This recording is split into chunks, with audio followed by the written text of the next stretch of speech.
Excuse me. I'm so glad Renee decided to step up and show it, force them to see who she is. Because it needed to happen. And I am glad that her father decided to not marry a 12-year-old. Yeah, it is also just completely derailed a lot of stuff. Yes. Because now the house and Damon are now going to, conspire against him? Yep.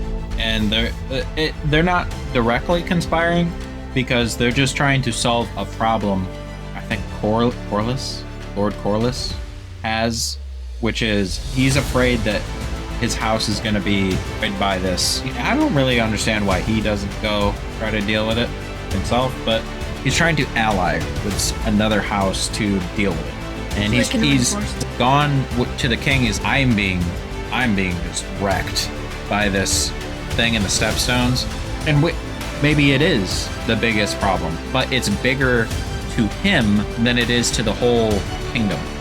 So he's trying to deal with that, and so with this marriage denial, it's like the last straw for him. For one, I can't go with the king anymore.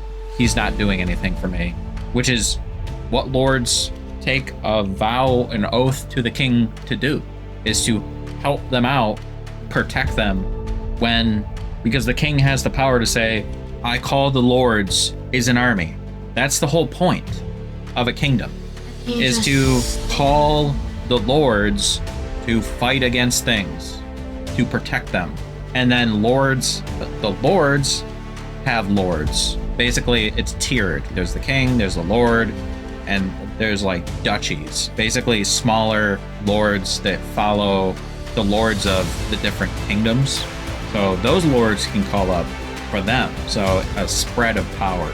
Like the king in the north, like in Game of Thrones, King of the North calls up his different lords from around the north. But the king can call up the kingdoms and say, the north, the Vale, all of them come, raise an army, come to my aid, or come to basically that.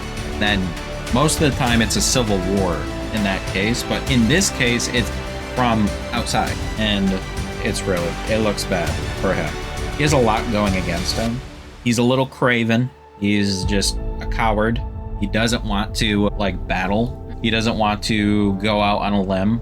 He doesn't want to fight. He doesn't want to go to war. And I understand all those things are bad. You got to avoid them. But in this case, there's no fighting back against that. There's no diplomatic, that's not a word. There's no diplomacy option here to deal with this pirate. And he's just blowing it off. Oh, this is nothing. It is. And to him, his the strongest house in the Seven Kingdoms.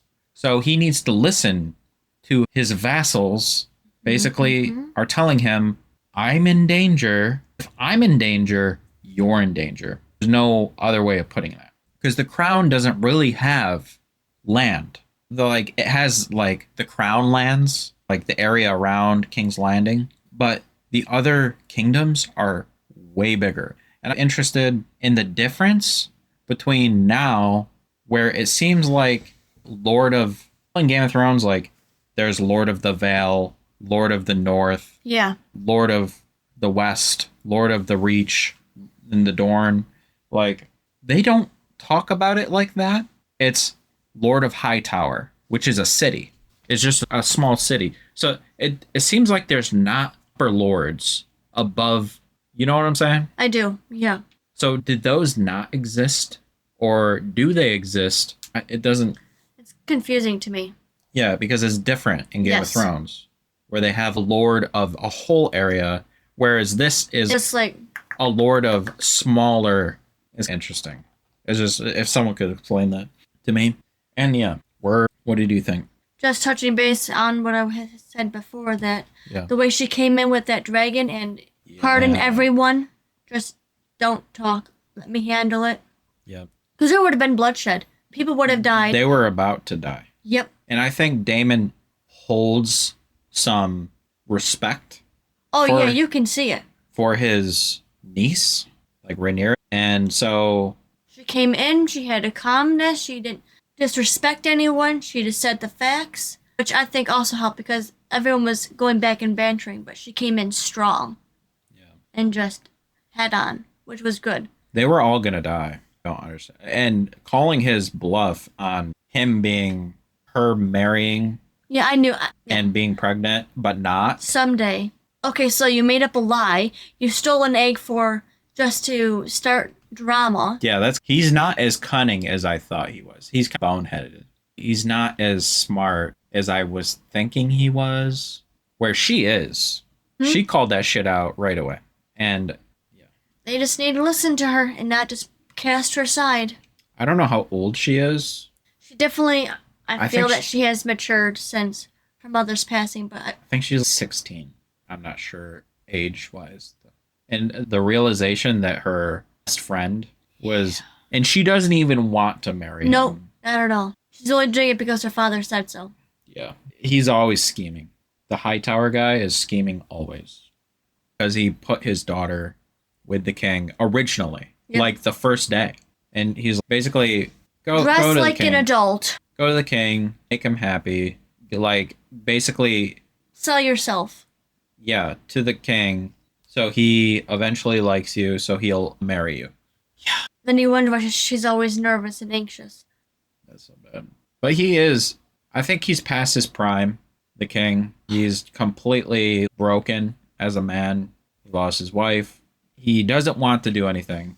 He's craven. He just wants to be by his carving set and just wallow there.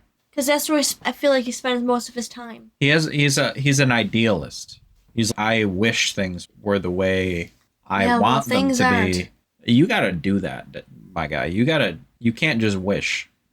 You gotta just do it. Be ideal and be the king. It's like being a baker and the oven turns on. Yeah. It's not making sense. I see, and he has problems. He's had medical problems. He's constantly getting treated, and they make a note to point that out. If he was fine, he's going to die before maybe he gets her pregnant and she has a boy. He's going to be dead by the time that child is born, it seems, or like when he's really young. The boy's going to grow up without a father in the middle of this like civil war that's brewing that is a direct result of him, the king, not being like in that circumstance. If I'm not marrying the 12-year-old, which I understand you don't want to do that, I would go to Lord Corlys. I would say, I'm going to help you in the stepstones. You have to give him something. Yeah. Like you just can't break that you're not going to marry his daughter. Say, I'm going to help you in the stepstones. It was like, I'm gonna do this and this, and we have it already going. We're gonna go and kill this motherfucker. That would have at least helped. And then break the news. I've decided not to marry your daughter because I'm just too broken to marry a 12-year-old after my wife. I will marry someone of my choosing. And boom. Like you're splitting it in half. The letdown. He just broke it all in half though. Yeah, he broke it, all the bad news all at once. I'm still going to do nothing. I'm still going to be a nothing king. And I'm not marrying your daughter. It's a recipe for disaster. I don't know how you see it otherwise. And he's always like, when someone questions like their loyalty to him, he's always, they're gonna kill me? They're gonna betray me? They really betray me? Yes, motherfucker, they're really gonna fucking betray you. What? You think loyalty is blind? That's not how the world works. It's so... He needs to get it together. What you're talking about is treasonous. Bitch, I'm trying to fucking actually help you out. And he never told any of his council this before talking about it, that he was going to marry the person he wanted to marry. I noticed that. Because he was afraid of what they would say. And so he just decided. So that's also an issue. He doesn't trust his own council. The people on his council were all telling him, marry this person. He never once said, what if I marry the Lady Hightower? Never once. Nope. To anyone. Not even to the people who would hate it, but the people who asked him, he said, I'll give you my 100%. Just say, I want to marry her. And I really don't want to marry her. And then maybe come to an understanding. But that didn't happen. He had a chance to even speak about it to Rhaenyra when they were sitting down talking about it. Yeah, it never happened. And I think the issue is she's figuring out it just then. But her friend never said a fucking word about she can't, because she's not actually into it. She doesn't like him. So she's being forced to talk to the king. She's doing out of duty is what she thinks she's being doing. And so she can't tell her best friend, I'm into your father, because she's not, and it would ruin the whole thing. If she said the truth, I'm really not into your father, but I'm being like forced on your father. Oh man, there's so much going on. But again, because that would get back to the king. That the High Towers are just his daughter on the king, and his daughter doesn't want anything to do with it. So she's forced into a terrible position, which sucks. He's going to die eventually. So he's born. Next is going to be... It's if Daemon doesn't take over. The thing is, like, what if he kills the... I don't know what is going to push him over the edge, because right now he still has some sort of defense towards his brother. Yeah. He's even won by the fire. I can talk bad about my brother, but you can't. Yeah. See, he was still defending him. Which, maybe Daemon... I don't know if he's the right person. He likes to provoke things. I don't know if he's the right person for the throne, but he might be fine for just one generation. He'll have a son or a daughter, and the next king might be fine. Daemon, he has a lot of problems. He gets shit done, though. Yeah. We know. Not the greatest way, by any means. We know from Game of Thrones, like, inaction is not better. A peaceful isn't as good than a ruthless king. An equilibrium of... Yeah. You need someone to take action. The worst thing to do is nothing. That's anything. That's life. The worst thing to do is nothing. And that can be both ways. Like nothing doesn't need to be provocative, but like having a plan or an idea of how you want to solve the problems.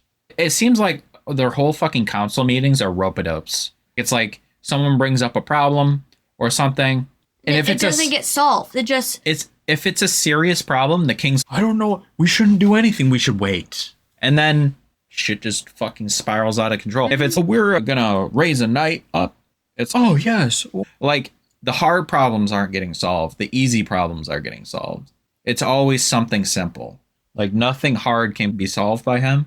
And that's what I think is the problem here.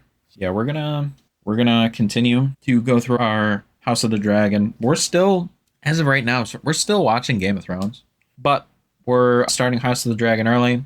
Make sure YouTube, you like, subscribe, hit the bell notification to get notified when we post videos. And that helps a lot, like, for us, because I feel like YouTube doesn't push out our videos to our subscribers much. So make sure you like, subscribe, comment, check out YouTube memberships, check out Patreon.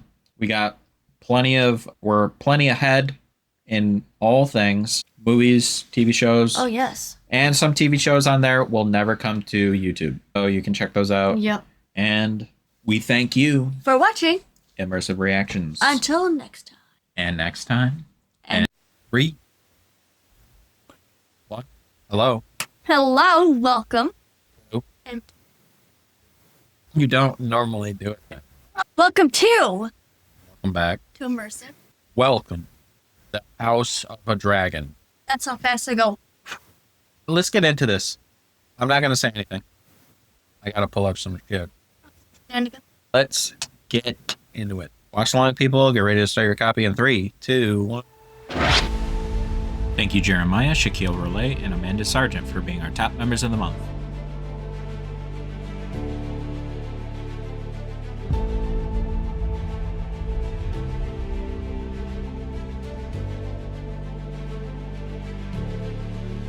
Thanks for watching.